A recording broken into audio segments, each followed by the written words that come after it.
Shell express determination order or warning with the second and third person. షెల్ని విల్ని మనం సరిగా చూసుకున్నట్లయితే they are interchangeable. Shall and will are interchangeable. అంటే ఆ రెండిట్లో మనం ఏదైనా వాడవచ్చు అనమాట. So both of them are similar to each other. So ఆ రెండు ఒకలాగే వాడతారు, విల్ కానీ షెల్ కానీ.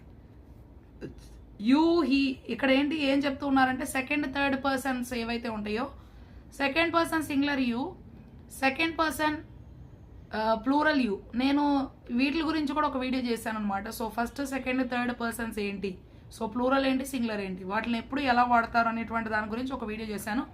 సో మీకు ఇంట్రెస్ట్ ఉంటే ఖచ్చితంగా ఆ వీడియోని మీరు చూడండి. అప్పుడు మీకు ఇది ఇంకా బాగా అర్థమయ్యేటువంటి అవకాశం ఉంటుంది. సో ఇక్కడ మనం చూసినట్లయితే కనుక డిటర్మినేషన్ కానీ అంటే ఏదైనా చేస్తాను అని చెప్పేటప్పుడు, ఆర్డర్ అంటే ఇక్కడ మనం ఎవరైనా సరే ఏదైనా చేయాలని ఆజ్ఞని ఇచ్చేటువంటి సందర్భంలో, వార్నింగ్ ఎవరైనా సరే ఇది చేయండి అని చెప్పి హెచ్చరిస్తూ ఉన్నటువంటి సందర్భంలో, మరి విత్ సెకండ్ అండ్ థర్డ్ పర్సన్స్తో వాడతాం అనమాట. So second person singular you, second person plural you, third person singular he she it, third person plural they. So వాటికి మనం ఏదైనా డిటర్మినేషన్, ఇప్పుడు చెప్పాను కదా డిటర్మినేషన్ ఏంటి, వార్నింగ్ ఏంటి, సో వాటితో వాడేటప్పుడు ఈ షెల్ని అలాగ మనం వినియోగిస్తాము అని చెప్తూ ఉన్నారు.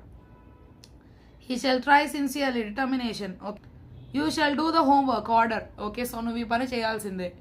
You shall do the homework, నువ్వు హోంవర్క్ చేయాలి, ఆర్డర్ చేస్తాం అనమాట, ఆజ్ఞ.